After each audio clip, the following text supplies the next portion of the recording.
The next step that needs to be done is when the members of parliament report to parliament next week, the Gen Z needs to force those members to impeach the president. And any member of parliament who will not vote for impeachment of the president, they occupy their homes.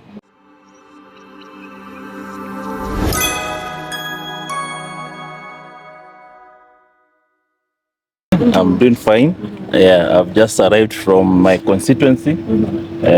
Tumesalimiana na wananchi wangu. Yes. Okay. Unafeel aje because ajua Muhesha alivote no. Yes. Sasa hiyo ukipita mahali uko tu sawa. Mimi sina wasiwasi. Nimekuwa nikifungua shule nikasalamia wananchi. Mimi ndio nawasalamia. Hao wakusalimia. Mimi ndio nawasalamia. Nimekuwa kanisa nimewasalamia. So I don't know why I'm the only one walking around in my constituency and Trans Nzoia. Hakuna mtu mwingine anatembea huko. Wameogopa. Watu wa Yesu wameogopa. They are not nowhere to be seen. Yes. So maybe you can tell us mbondo ulikomenda travel. Yeah, nimeenda travel. It's my norm. Every weekend I go to my constituency. I was opening my school I built at Kipsagam Primary. I interacted with wananchi. Gen Z in Kitale are ready for revolution. The young people are ready. All over I walk, even in the flight. All the flight attendants are asking me, did you vote for yes or no before I come in? Yeah. And Mheshimiwa, what's your take on the conversation that we had with our president 2 days ago? I don't want to use a bad language, but it was bullshit. Because the reason is that he has been lying to people who have not gone to school. There is a generation that bypassed education because of there were no proper structures for education. Then there was the Kibaki who introduced free primary education. So now the president is dealing with a generation that is not used to. He has lied to hustlers. Most of the hustlers are people who dropped out of school and started doing some menial jobs. But this is a generation of people who are learned. They are professors, they are lawyers. You see some of them are teaching in the universities. Some of them are working in the banks. So these are not the people, they see a lie before it is told. They see a lie from a distance. So he must really change his tact. He's working with a generation that is educated. I really thought that he should not even have done it because they have even learned is more lies. There is nothing else they expect from him. All those 8 proposals he made, that if you talk about public officers, why is Mudavadi in office today? He's 63 years old. Why is Moses Wetangula planning to open the National Assembly when it resumes from recess? He's 67 years old. Why is Njuguna in office? He's 64. Why is Churchill in office? He's 63. Why is Justin Muturi in the office? He should start with his cabinet. He should show example that any member of cabinet who is above 60 years, he should be out of office. In fact, himself, he should declare that 2027, because he'll be 60, he will not be vying. Then people will take him seriously. Yeah, but when you try to do cosmetic surgery, things that are not going to happen, things that the Gen Z knows that you are lying to them, they can see a lie from a distance. He has really made the matters worse. So you're not impressed by the changes he has made? There's nothing to be impressed about. Well, absolutely nothing to be impressed about. Yeah. And Mheshimiwa, talking about the Gen Zs, after the recent concluded protest, kumekuwa na speculation na kwamba that was equal to a vote of no confidence to Ruto's government. Do you believe that's true? What is your take about that? The world all over, the preamble of the Constitution, we the people, even the United Nations Charter, it starts with we the people. That means the people carries the sovereign power of a nation. So when the people across the country, all towns, including Sugoi, including Eldoret, including Bomet, the president's home turf, it has never happened across the world that even where the president was born, people are on the streets. That is a clear vote of no confidence.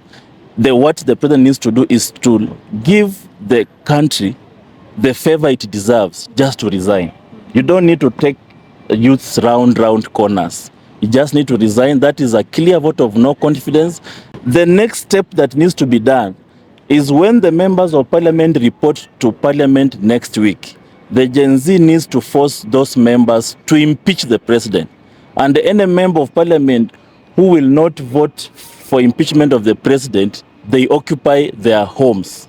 That's the only way. This war must now turn to the members of parliament, and they force them. If I bring a vote of no confidence against the President William Ruto, I expect 349 members of parliament to support me. If they don't support me, then their homes are occupied. They need to force members of parliament to impeach the president. That's what we need to do. We don't need to put Gen Zs on the streets to be killed. When we have a national assembly to do what Gen Zs are supposed to do. The Gen Zs have given us a platform. Now what is remaining is for members of parliament to do the rest. Let us not put our children on the streets to be killed when we have members of parliament who have the responsibility to impeach the president. So yes. Mheshimiwa, so you in support president should fire some of the cabinet secretaries. They are not supposed to be there as we speak right now. He's not going to do anything. So that's what I'm saying. What we have requested, and there's not the president needed to fire the cabinet immediately. You don't need to think. You don't need to boot around the bush. The president needed to have fired by now. So I'm saying once the parliament resumes, the president needs to be impeached by parliament. And the Gen Zs have a responsibility to force their members of parliament to impeach. They know how to do it. They have shown us how to do it. They can impress upon the members of parliament to impeach the president. And many would ask, what's next after the impeachment? What will happen next? They impeach the president. The next, they impeach the deputy, because the deputy is hiding.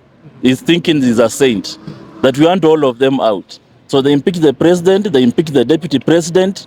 Then the speaker, the chief justice or the speaker of the Senate, they even impeach the Wetangula because he's as useless as he looks in his specs. They impeach the speaker. They impeach the speaker of the Senate. We remain with the chief justice to hold for 60 days. 60 days when now we have a new election. The chief justice can hold for 60 days pending an election. An election conducted by the UN or election conducted by a crafted IBC to do that election for presidential election. Yes. And do you think the future of the Gen Zs it's already guaranteed, because kumekuwa na hayo maswali? They don't have a leader. How would they be able to come together, maybe put their own person out there? A leader will emerge. A leader will emerge. Remember, some people have been coming out. I see politicians on the streets trying to pretend that with the Gen Zs. Personally, I have not gone on the streets. I don't want to pretend. Yeah, when you failed your work as a member of parliament, why are you pretending to be with them on the streets? Your work is to be in the parliament. You should be protesting inside the parliament, not on the streets. So we don't really see these members of parliament in the streets trying to protest with them. What we need now is the Gen Zs have given us a platform, and most of these Gen Zs are these young people you see, including new people, present yourself to be MCAs and MPs. The next election, you are the people who are going to be elected. I can tell you. People are saying the Gen Zs have no voters card. Personally, I was elected at 29 years old. This is my second term as a member of parliament. I was elected by young people.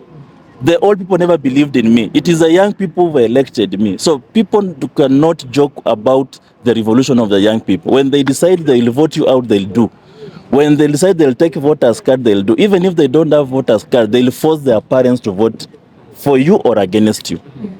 And do you feel maybe most of the recent concluded protests, were they being funded by maybe some government officials just to taint the image of the peaceful protest? The hooligans were funded by State House. Some were funded by, we are told, we hear, by governor for Nairobi, some by Rigiji. We know, we hear those stories. Some have come up. You've seen the hooligans themselves coming to demand their dues after doing havoc. So the Gen Zs, what they need to do, because these hooligans, most of them, they don't use Wi-Fi. Well, they come from the, you know, the dark side of allies. So the Gen Zs need to use internet to coordinate themselves, so that the hooligans will not know where they'll be and what the next course of action they'll do. In fact, we should just be waking up in the morning and finding Gen Z in the streets. They should not be coordinated. They should not announce their plan. They should just find themselves in the street. And I'm telling them, and I've said it before, revolution does not take a month. The Gen Zs and the use of these people, this country, are wasting their time. Revolution does not take 1 or 2 weeks. Even in Tunisia, it took just less than a week. The president was out. A revolution that is extended, the regime will find a way of crafting measures to make sure that they crack you down. So the Gen Zs are wasting their time. They need to remove Ruto from State House in less than 7 days. Beyond there, you'll not remove him, and he'll become very vicious and very lethal against you. Even Hitler, Adolf Hitler was made emboldened by a failed revolution against him. That's why he became emboldened, and that's why he made the destruction he made. Gen Z, if you don't remove Ruto, you'll make another Adolf Hitler in this country. So you're suggesting they go back to the streets? They need to go back to the streets. They need to call all of them across the country. They don't need to have patches of people hovering around town. They need to call the Gen Zs in Doret, Gen Zs in Kisumu, Gen Zs in Mombasa, Gen Zs in Nakuru, Gen Zs in Kiambu, in Nyeri, all of them. We are ready to host them. And they come to sit in Nairobi for 1 week. Ruto will go home. All right. Thank you, Muhesh. Thank you. Na musikize mambo tumewaambia.